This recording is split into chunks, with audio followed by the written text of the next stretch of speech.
let me guess. Any revenue measure that gets passed in this legislature isn't going to get passed till after the primary, right?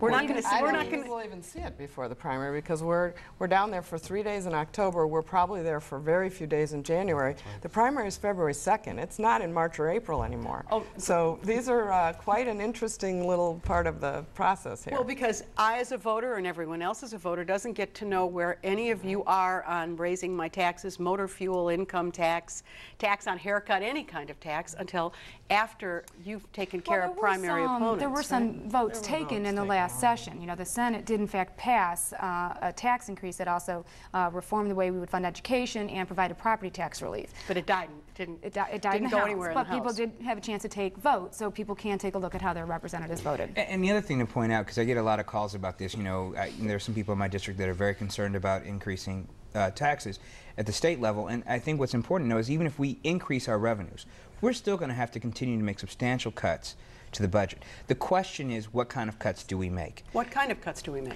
Well, I think we have to be very mindful of the fact that the state of Illinois is not a business. The business of the state of Illinois is taking care of the most vulnerable people in our society, senior citizens, the people with developmental disabilities, kids in schools. And you know, so we have to become more efficient in how we spend money, but we have to make the important investments that reduce the state's long-term costs. If we provide community care for a senior citizen to stay in their home and stay independent, that's less expensive than putting them in a nursing home. Illinois is the 5th most populous producing state, and it is on the bottom 5 of spending any money for state government.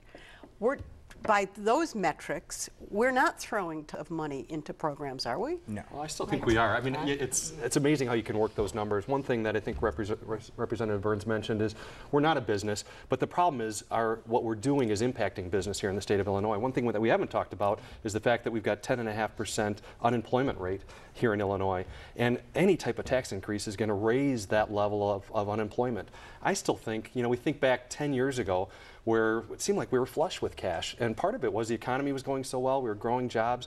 We've gone completely out the opposite direction. I still think the best thing we can do as state government is to be growing an economy, growing our jobs, making it a place where people want to do business, and then there's natural revenue growth there that just happens as people do business. But unfortunately, we've been driving business away from the state of Illinois, and income tax or other taxes would do that as well. Business isn't heavily taxed in this state compared to an awful lot of taxes, but let me